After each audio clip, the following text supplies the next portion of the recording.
85,000 SNHU students, and right now there's about 50 or so Accel students, which means you are 0.06% of the student population. So the fact that you're here listening to this, you're pretty lucky. And I know I was. I wouldn't have gotten to the point that I'm at now. I started November 30th last year, and now I expect to graduate May 13th or 14th with the next class.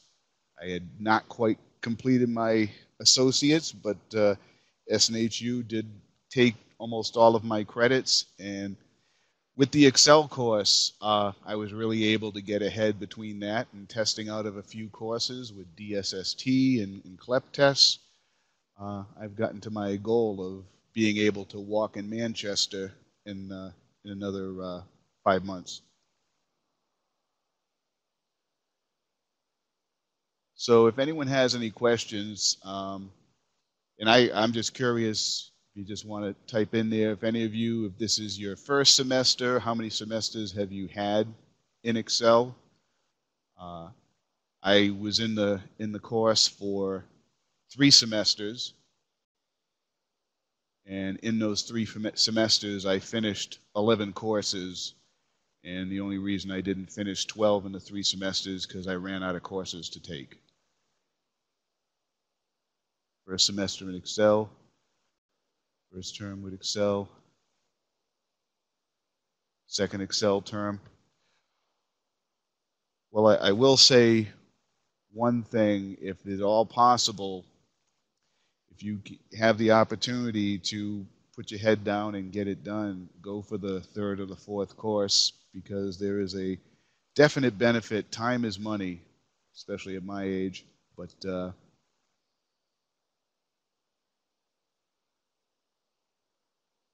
so yep, absolutely, Ellen. It's just you have an opportunity that very, very, very few people have out there. There are it's something that you really have to commit to, but it's not that difficult. I say I have a full-time job, but my children are older. No one needs me at night, so I was able to come home. I have a office separated from everyone else in the house, so I had my quiet space, didn't have any distractions, and I say I was driven to get it done. Well, one of the things, there's a few kind of things that I like to do. All my courses, and this isn't going to be for everyone, but all of my courses I did serially. I pretty much focused on one. Slides. Let's see. I see Amy's question. Slides.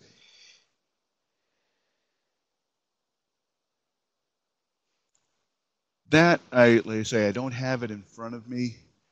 What I've done in the past, one of the things that I've done, like I know Windows 7 has a kind of a Snagit or a screen capture thing. I have an older program, Full Shot, but especially with stuff in slides, I take a lot of screen captures of what I find that I believe will be important. The one of the things to start out with is really look at your final project, and before you get into the learning modules, look at what some of the pieces, if there's multiple milestones or if it's just a single milestone type of deal. But look at the main points and the questions, and keep that rubric at hand, because when you are going through your learning modules, you're going to be able to hopefully pick up on some of the things that you need. A couple of things that I've done when I was going through the learning module, when you get to the test questions at the end, I would take it the first time through. I always wrote down my answers, whether it's 1 through 5, 1 through 6, A, B, C, D. I would always write down my answers because if I didn't get a good enough grade the first time through, I found it made it easier when you look at it and make sure that you didn't choose the wrong answer. Or sometimes I look at all of them and it's like, gee, which one is wrong? So then you kind of, you process of elimination, then you might be able to figure out where you might be lacking, go back and study for that.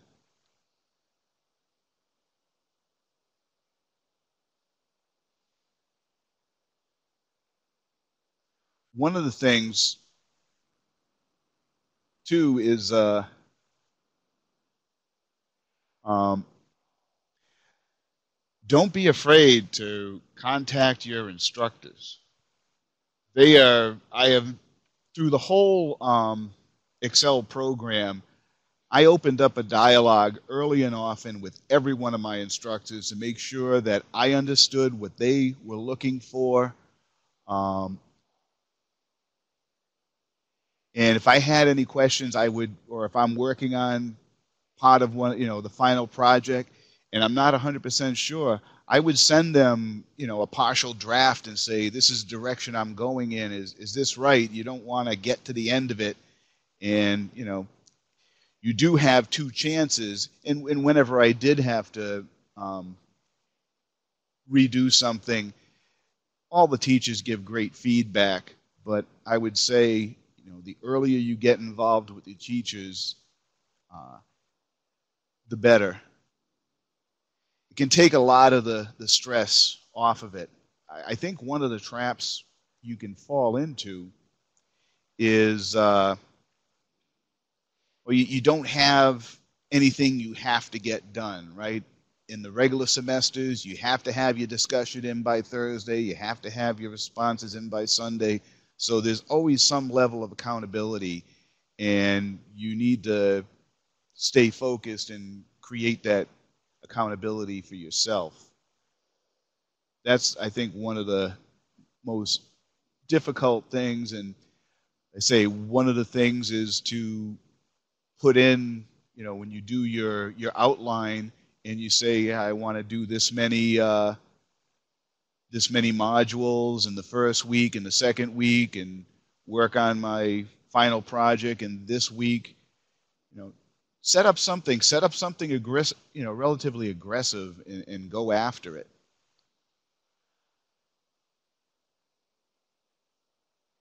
Like I say, I was always finished with greater than a week or two left in the time period in the semester, uh, and getting all 4 courses done. And if you just kind of put your head down and do it, because when it comes down to it, the toughest part is all the reading, right?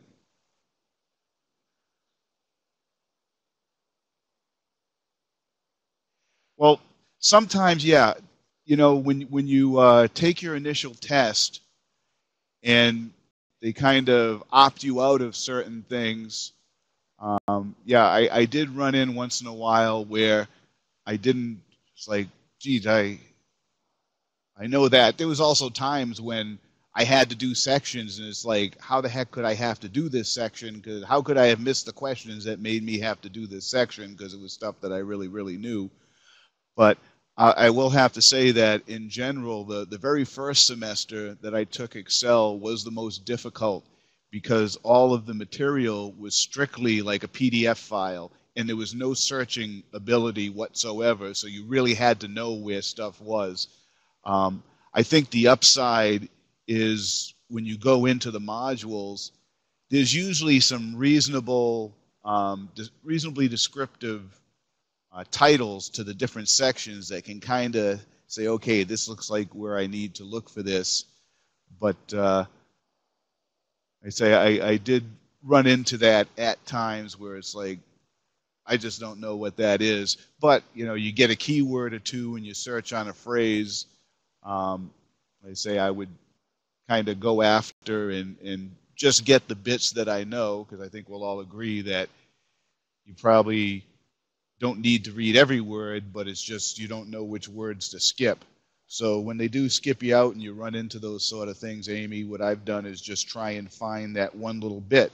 And then, like I say, screen capture it and put that in, especially when you're going for your final project. Some of the ones, especially in like the finance ones, the quality management one that I took, there's a lot of terms, a lot of formulas and calculations and relationships of one thing to another. And it makes it a lot easier if you have that. I mean, every course I've gotten into the habit, every course that I take at SNHU, regardless Accel or otherwise, is while I'm reading, I create a folder for every class, and I put whatever screen captures into one Word document that I call course info, and I find it because it's in the OL 342 folder or the OL 325 folder, whichever class it happens to be. I try and remain kind of organized that way.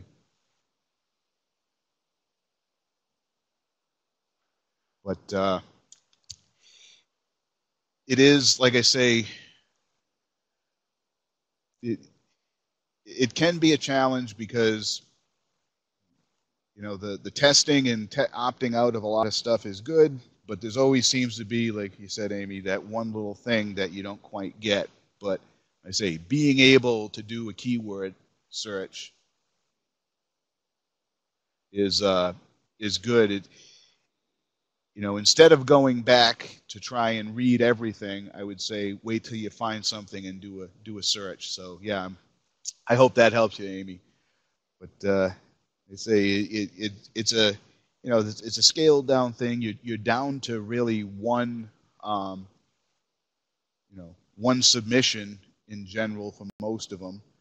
So all your eggs are in one basket. But if you just, like I say, the rubric is really critical when you do have a written sort of final project. So like I say, as you're going through the pieces and going through all your learning modules, and quite frankly, some of them are very well laid out. I mean, when you look at them and they say, okay, you know, there was a couple that you have. Milestone 1 is going to be module 1, 3, and 4 is where all this information is. Those are the things you want to key on. Say the only time I would do courses like 2 at the same time is rather than wait, because I didn't want to waste a minute. If I had a milestone submission, I would submit it, and then the next day, while I'm waiting for my grade to come back, I'll start doing learning modules in a different course before I move on in that one or do something like that. But I would always try to get one of the ones that I thought I was going to have the most difficulty with, jump on that one first. And if you get bogged down and it starts kind of bouncing off your forehead, then just switch off and do the other one for a while. But I found it personally to be easier to focus completely in on one. That helped me out quite a bit.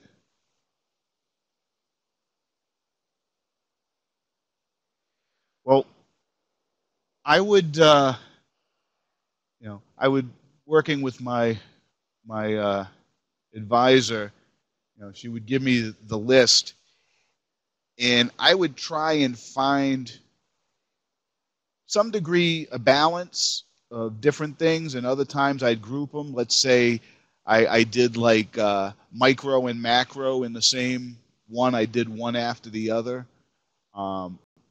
You know, I would not try and put too much math in one. So I would take accounting and maybe micro, macro, and something else like business law or something along that lines, because I'm going for my BA in business administration, so or BS I should say. But I would try and look at, you know, which ones I felt most comfortable with. I say I've been in the workforce for a long time, so some I felt I would have more of a leg up. Um, and then once I decide these are the ones I'm going to try into, and you take I would always try and get all the tests done ahead of time, and I would use whatever study material they provided beforehand for the placement test, and I would spend like a weekend or 3 or 4 days just plowing through all of that stuff.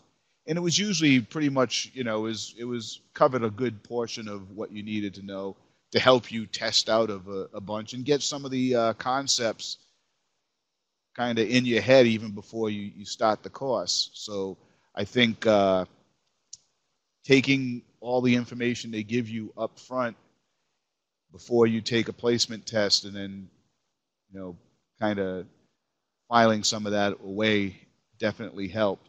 And then once you get your placement tests, I would also balance what I thought which courses were more difficult or easier, and also fit in which ones I had the most work to do versus the most that I've been tested out of.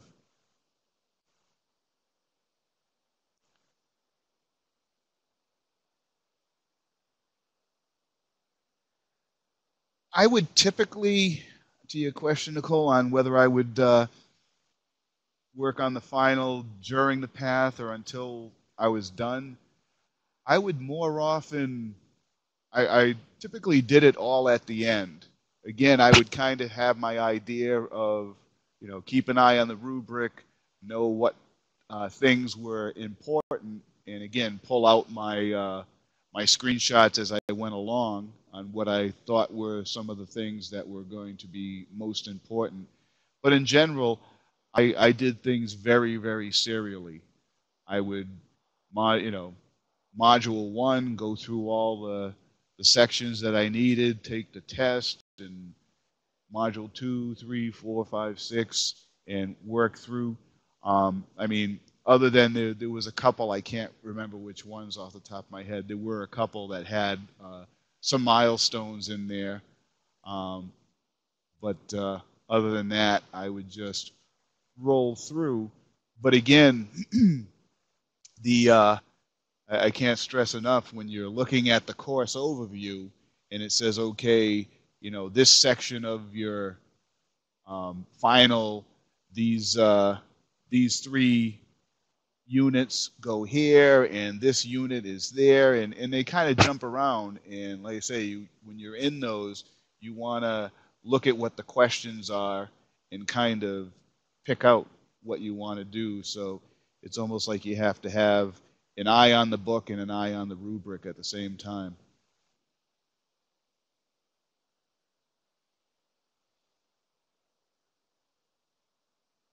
Trying to think some of the other things that I did. Say, um,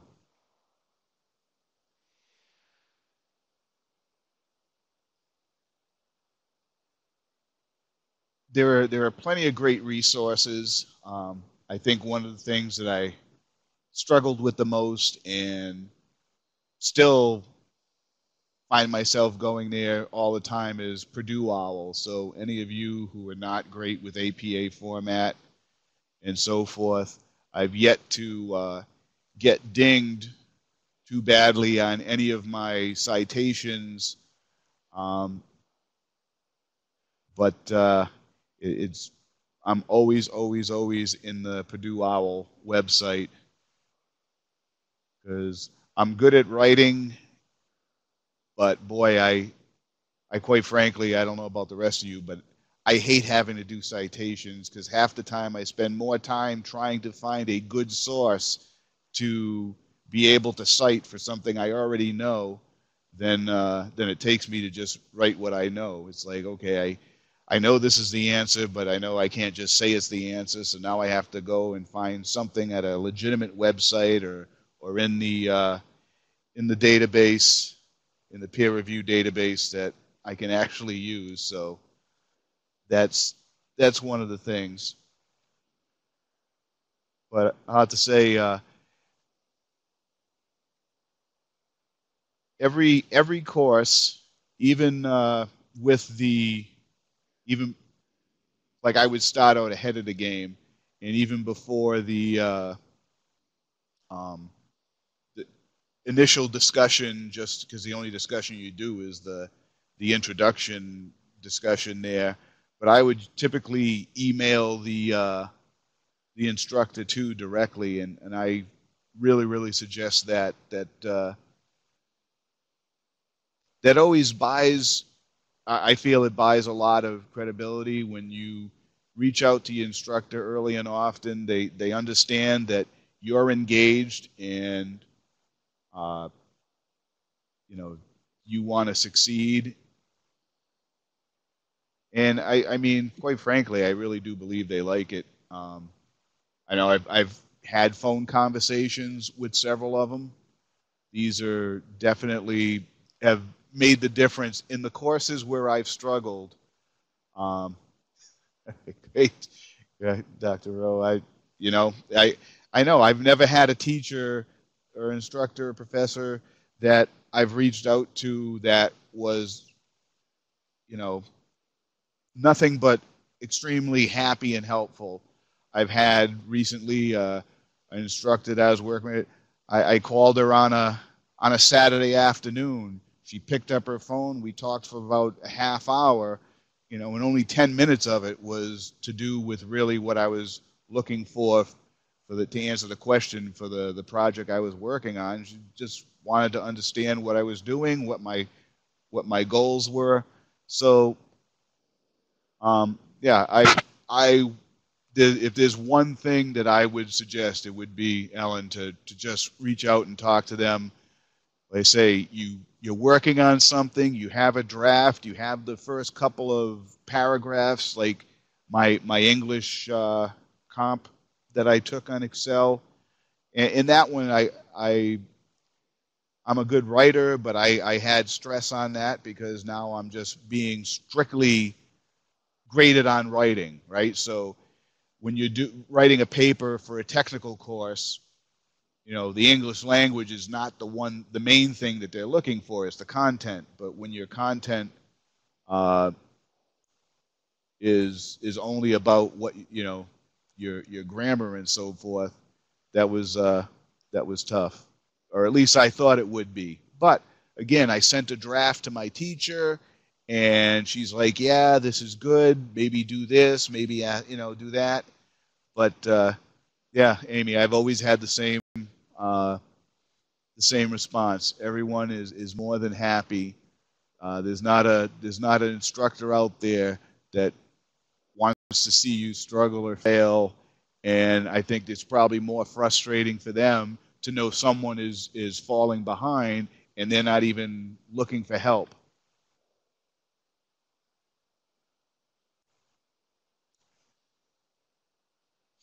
Yeah, that's the thing. I think it does get lonely, and that's a good point, Dr. Rowe, where you feel you're out on an island, and more so in Accel because you don't even have the the weekly discussion post and back and forth, and you really it's easy to put it all on yourself, and to a degree it is. You're on your own pace. There's no one is setting any guidelines on when you have to get anything done other than, you know, 8.5 weeks out it all got to be in. But other than that, you can do it as fast or slow as you want, or, you know, wait till the last week and do it all then. But it's easy to just kind of get frustrated, lost, unmotivated. So yeah, if you know, nothing else, talk to your teacher and ask the questions, show them your work, and like I say, I've every course I've took, any submissions, I've had great feedback on everything I've done. So when I did have to, anytime I did do any resubmission, it was easy to fix what was lacking the first time around. There was just no issue at all. Absolutely. There is an Excel group on SNHU Connect, and let's say if anyone posts up there, I get a notification along with other people like Nicole and quite a few others that are tied into the Excel group. And if you have any questions, suggestions, looking for ways around things or tips and tricks. Um, well, as far as to help with my motivation, Dr. Rowe, I guess um, I well I spent better part of my life as a production machinist, so I've always been able to compartmentalize my work and get it, be efficient and look at that. And again, it was basically I knew when I wanted to get something done, I knew when I could get it done, and it was always just trying to reach that goal. And that's the thing again. You start out in week one and you lay out that document. In fact, most of my teachers were a little stunned when I would lay out my document because they were extremely aggressive. Talking, I'm expecting to finish certain courses in a matter of 2 weeks to 3 weeks, and they're like, you might want to take a little more time. And it's like I didn't need to or necessarily want to because I was planning on doing 4 courses. So it's just it was really setting the goals. Um, I do a lot of home projects. Everything I do like that. And the one thing is you set the goal and you set it aggressive. And if you're going to miss, how little can you miss? If it's coming up tight, what can you do to make it up? So it's like when something goes wrong in a home improvement project. It's like, okay, well, I didn't get this done today, but if I want to get back on track, what are the things that I need to do, or what order can I shift things around?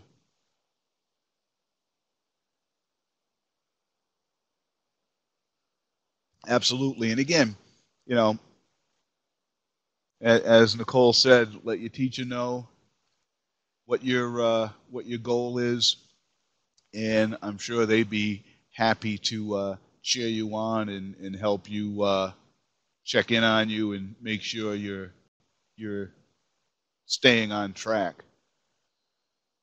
Because again, it's you can have as much involvement as you allow in, right? If you don't ever talk to your teacher, then they'll just let you do your thing. But if if you have a regular dialogue with them and want to tell them, I expect to do this by this week and that week, and check in with them, let them know your progress. I mean, they can see your progress obviously on what modules you're doing, and if they know what your goal is, and if you're lacking, they can always pipe in as well, because again, they want to be involved, they want to help.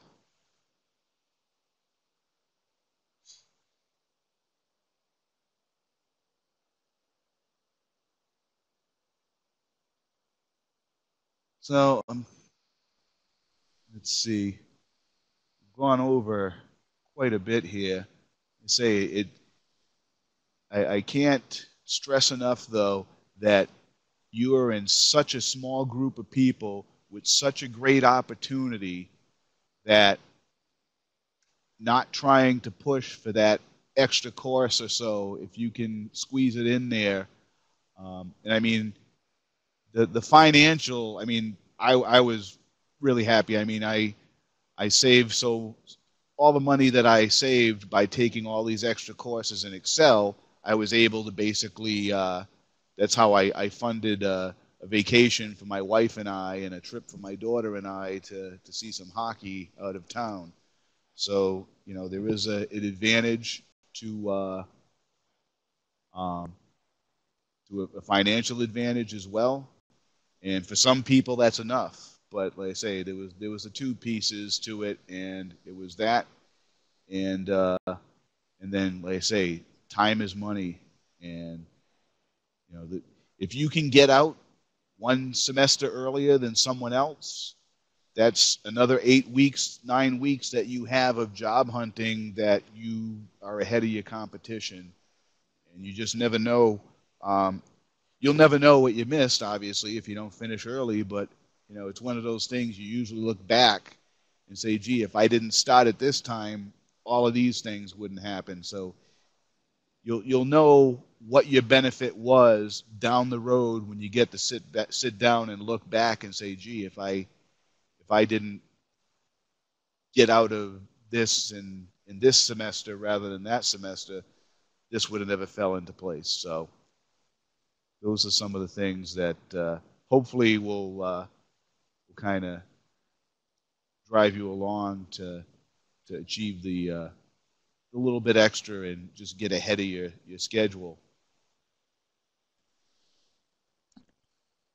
Dave, thank you so much for all this advice. We're at 8:30 now, and we can stay on as long as we want. But so if you have more questions, feel free to pop them in here. Um, if there aren't any more questions, then we can say goodnight to each other and get back to our work, our families, whatever you have going on. Um, Dave, I'm super excited to hear that you're coming to Manchester. I'll be there for graduation too. So Excellent. Well, that'll you be know, great. all of you, I'm really glad to have been able to share with you. Again, look me up if you have any questions or need anything on SNHU Connect. I am always scanning that. Unfortunately there's not a lot of Accel students, and there's not a lot of traffic on the Accel room. So definitely come early and often. Give me something to do. So I mean, all of you, you're more than welcome. And I just hope that I've helped some, and in the future I'll be able to help more. I'm all about success for everyone. All right. Well, thank you so much, Dave, for your time, and thanks everyone for joining us. If you have any questions, like Dave said, you can post them in our learning community. If you haven't joined our learning community yet, there's a link in each of the Accel courses, and if you're a prospective student, you can join from the ACL orientation course. And if you're still unsure, just ask your advisor or your instructor, and they can help direct you. So Dave's always a resource for you, as are your instructors and your advisors, as you already know. Thanks, everyone. All right. Have a great evening, everyone. Thanks again. Good luck in all your studies.